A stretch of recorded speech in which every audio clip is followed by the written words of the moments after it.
Hi అండి. అందరికీ నమస్తే. నేను మీ Gayatri. Welcome to Gayatri cookings and vlogs. ఎలా ఉన్నారండి అందరూ? నేను బాగున్నాను. మీరందరూ కూడా చాలా చాలా బాగుండాలి. అందులో నేను కూడా ఉండాలని కోరుకుంటూ ఈరోజు వీడియో అయితే స్టార్ట్ చేసేద్దామండి. ఈరోజు రెసిపీస్ అనేవి చాలా చాలా స్పెషల్. అంటే యాక్చువల్గా ఏమవుతుందంటే సమ్మర్ అనేది స్టార్ట్ అయిపోతుంది కదా! సమ్మర్‌లో మనం పిల్లల కోసం ఎన్నో జాగ్రత్తలు తీసుకుంటూ ఉంటాము మదర్‌గా. అలాగే నేను కూడా మా పిల్లల విషయంలో చాలా జాగ్రత్తలు అయితే తీసుకుంటానండి. అందుకనేసి సమ్మర్ స్టార్ట్ అయిపోయింది కదా! ఇంకా మనం ఫుడ్‌లో కూడా కొద్దిగా చేంజెస్ అనేవి చేసుకోవాలి కదా! సో, అందుకని నేను స్నాక్ రెసిపీస్ అయితే స్కిప్ చేయలేను. ఎందుకంటే పిల్లలు ఈవినింగ్ వచ్చేసరికి చాలా అలసిపోయి వస్తూ ఉంటారు కదా! ఏవో ఒకటి తినాలి అనిపిస్తూ ఉంటుందనమాట. సో, అందుకని అవైతే స్కిప్ చేయలేను కాబట్టి అవి ఇస్తూనే వాటికి తగిన బ్యాలెన్స్ అయితే చేయాలి అనుకుంటున్నాను ఈ సమ్మర్‌లో. అది ఏం చేస్తున్నాను అనంటే ఒక హ్మ్, స్నాక్ రెసిపీతో పాటు జ్యూస్‌ను కూడా యాడ్ చేసి పిల్లలకైతే ఇవ్వాలి అనుకుంటున్నాననమాట. డైలీ ఏమేం జ్యూసెస్ ఇస్తున్నాను, ఏమేం స్నాక్స్ చేసి పెడుతున్నాను అననేది మీతో షేర్ చేయాలి అనుకుంటున్నాను. సో, అందుకని ఈరోజు రెసిపీ వచ్చేసి ఎగ్‌తో సమోసా అయితే చేయబోతున్నానండి. ఇది చాలా బావుంటుంది. అలాగే పిల్లలు చాలా ఫేవరెట్ రెసిపీ అనమాట. దీనికోసం అయితే ఫస్టు ఒక కప్పు మైదా పిండిని తీసుకొని అందులో కొద్దిగా సాల్టు, అలాగే ఒక 2 స్పూన్ల వరకు ఆయిల్‌ని తీసుకొని ఆయిలు, సాల్టు ఇవి 2 కూడా చక్కగా కలిసిపోయేంత వరకు మనం చేత్తో చక్కగా కలిపేయాలనమాట. 2 మిక్స్ అయ్యేలాగా చక్కగా కలుపుకొని వీటిల్ని ఇప్పుడు సగం అంటే హాఫ్ హాఫ్ డివైడ్ చేసుకోవాలి పిండిని. ఎందుకనంటే పిల్లలు తినేటప్పుడు కొద్దిగా అట్రాక్టివ్‌గా ఉండాలి అని కోరుకుంటారు కదండీ! అందుకోసం ఇట్లా అనమాట. లేదు అనంటే మనం ఒకేలాగా కలిపి చేసేసుకోవచ్చు. ఇప్పుడు హాఫ్ అయితే సెపరేట్ చేసి నేను పక్కన పెట్టేశాను. మరొక హాఫ్ వచ్చేసి కొద్దిగా నీళ్లు పోసుకుంటూ మనం చపాతీ పిండి చేసుకుంటాం కదా! అలాగా చేసుకుంటే సరిపోతుందనమాట. చపాతీ పిండిలాగా కలుపుకొని పక్కన పెట్టేసుకుంటే ఈ వీడియోలో కనిపిస్తున్నట్లుగా చేసుకుంటే సరిపోతుంది. మనకి మదర్స్‌కి ఎంత హెల్త్ బాగున్నా, బాలేకపోయినా పిల్లల కోసం, ఇంట్లో పని కోసం ఖచ్చితంగా మనము ఇంకా ఎంతో కొంత ఓపిక చేసుకొనైతే పని చేయాల్సి ఉంటుంది కదా!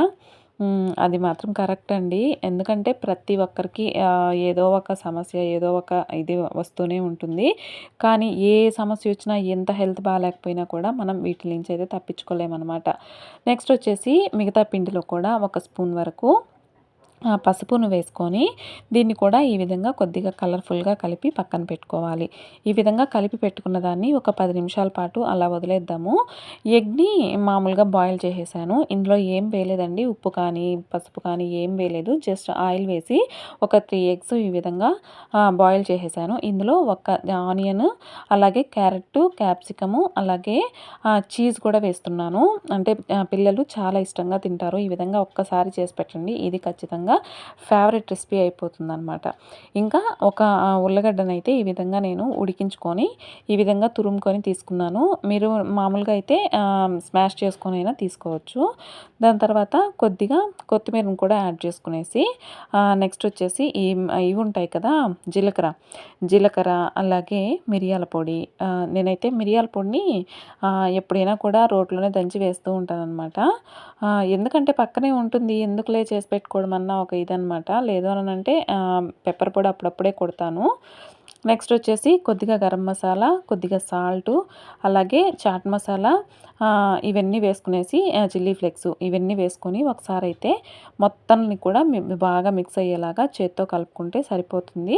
ఈ విధంగా కలుపుకున్న తర్వాత కొద్దిగా మయోనీసు ఈ టమాటా సాస్ కనుక ఎవరికైనా వద్దు అనుకుంటే స్కిప్ చేసేసుకోవచ్చండి. వేస్తే బావుంటుంది. రెస్టారెంట్, కేఫీ స్టైల్‌లో అయితే ఉంటుందనమాట. నెక్స్ట్ వచ్చేసి ఇవి 2 వేసుకునేసిన తర్వాత చక్కగా వీటిని కూడా బాగా కలిసేలాగా కలుపుకునేసి ఇప్పుడు ఈలోపు పిండి కూడా చక్కగా నానిపోయింది చూడండి. ఈ విధంగా నానిపోయినటువంటి ఈ మైదా పిండిని పెద్ద చపాతీలాగా మరీ సన్నగా కాకుండా, అలాగని మరీ లావుగా కాకుండా మనం చపాతీలకి చేసుకుంటాం కదా! ఆ విధంగా అయితే చక్కగా ఈ విధంగా స్ప్రెడ్ చేసుకోవాలనమాట. స్ప్రెడ్ చేసుకొని ఈ విధంగా ఈవెన్‌గా కట్ చేసుకోవాలి. పొడవుగా ఈ విధంగా కట్ చేసుకున్నామంటే మనకి సమోసాలకి చేసేటప్పుడు చక్కని ఫినిషింగ్ అయితే వస్తుంది. లాస్ట్‌లో ఉండే తోకలు మాత్రము కొద్దిగా చిన్నవిగానే వస్తాయి. మధ్యలో వచ్చినవి మాత్రం చాలా వస్తాయి. ఫ్లవర్ షేప్‌లో వస్తాయన్నమాట. చాలా చూడ్డానికి కూడా లుక్ కూడా చాలా బావుంటుంది. మనకి ఎవరైనా ఇంటికి వచ్చినప్పుడైనా లేదు మనం ఏదైనా స్పెషల్‌గా చేయాలి, స్పెషల్‌గా పిల్లలకి చేసి పెట్టుకోవాలి అని అనుకునే పేరెంట్స్ అయితే చాలామంది ఉన్నారండి నాలాగా. అందుకనేసి ఈ విధంగా అయితే ఒకసారి అయితే చేయండి. చాలా బావుంటుంది. ఈ విధంగా చేసుకున్న తర్వాత వైట్ లేయర్‌ని కింద, యెల్లో కలర్ లేయర్‌ని పైన. అంటే ఏదైనా కూడా పెట్టుకోవచ్చు. మార్చి మార్చి ఈ విధంగా పెట్టుకొని, మన స్టఫ్ ఏదైతే ఉందో అది పెట్టుకునేసి మధ్యలో ఒక్క స్పూను మైదా తీసుకొని ఈ విధంగా కలుపుకుంటే మనము స్టిక్ చేయడానికి మనకి పర్ఫెక్ట్‌గా ఉంటుంది. ఇదిగోండి ఈ ఒక సైడ్ నుంచి ఈ విధంగా మడిచేసి దీన్ని మనం ముందుగా మైదా కలుపుకున్నాం కదా! ఆ మైదాతో మీరు ఇంకా హెల్తీగా చేసుకోవాలి అని అనుకుంటే గోధుమ పిండితోనైనా చేయొచ్చండి ఈ రెసిపీని. కానీ నేను కేఫీ స్టైల్‌లో అయితే చేస్తున్నాను కాబట్టి మైదానైతే యూజ్ చేస్తున్నాను. మీకు పర్ఫెక్ట్‌గా చూపించాలి కాబట్టి. సో, అందుకనేసి ఈ విధంగా 2 వైపులా చక్కగా మీరు గమనించండి. ఇది మాత్రం చాలా ఇంపార్టెంట్ అండి. లేదు అనంటే రెసిపీ అంతా చెడిపోతుంది. నేను అందుకనే దీన్ని పర్టిక్యులర్‌గా చూపిస్తూ ఉన్నాను మీకు. చక్కగా అన్ని వైపులా మనం కవర్ చేసేసుకొని మూలలు కూడా మనకి స్టఫింగ్ అనేది బయటికి రాకుండా, హోల్స్ అనేది లేకుండా చక్కగా కవర్ చేసేసుకోండి. నెక్స్ట్ వచ్చేసి ఈ విధంగా కొద్ది కొద్దిగా కట్ చేసుకొని, అంటే పొడవుగా లైన్‌గా కట్ చేసుకొని ఈ విధంగా ఒకటి వైట్ పెడితే ఇంకొకటి యెల్లో ఈ విధంగా మడుచుకొని పెట్టుకున్నామంటే మనకి లాస్ట్ చేసేసరికి అసలు చాలా బావుంటుంది లుకింగ్ అనేది. చూడ్డానికి కూడా భలే అట్రాక్టివ్‌గా ఉంటుంది. అందుకనే చెప్పాను ఇందాక, ఎవరైనా ఇంటికి గెస్ట్‌లొస్తున్నప్పుడు ఇలాంటివి ఏవైనా గనక స్పెషల్ రెసిపీస్ కనుక మనం చేసి పెట్టామంటే నిజంగా 100 మందిలో ఉన్న మనల్ని ప్రత్యేకంగా చూస్తారనమాట. అంత బావుంటాయి ఇటువంటి రెసిపీస్. చూడండి ఎంత అట్రాక్టివ్‌గా ఎంత బావుందో కదా! కలర్ కాంబినేషన్ కూడా. ఇవి మైదాతో చేస్తున్నాం కాబట్టి మనము ఈ విధంగా రోల్ చేసేటప్పుడు కూడా మనం ఎలా చెప్తే అలా వింటుందండి పిండి. మనకి మధ్యలో కట్ అయిపోవడం కానీ అలాంటివి ఏవి జరగవు. కానీ ఓపికగా చేసుకోగలిగితే ఇదొక మంచి స్నాక్ రెసిపీ అని చెప్పొచ్చండి. అంత బావుంటుంది. నిజంగా చెప్తున్నాను, పార్టీ వేర్‌లో కానీ మనం ఏదన్నా పిల్లలకి బర్త్‌డే చేస్తాం కదా! బర్త్‌డే చేసినప్పుడు మనము మధ్యాహ్నం నుంచి కనుక ఈ వర్క్ అనేది పెట్టేసుకుంటే పిల్లలకి మన చేతులతో మనం చేసి పెట్టుకుంటే అదొక సాటిస్ఫాక్షన్‌గా ఉంటుంది. అలాగే మనకి ఏదన్నా స్పెషల్‌గా అంటే ఎవరు చేయలేనిది మనం చేసాము అనంటే ప్రత్యేకతే కదండీ ఎవరికైనా కూడాను.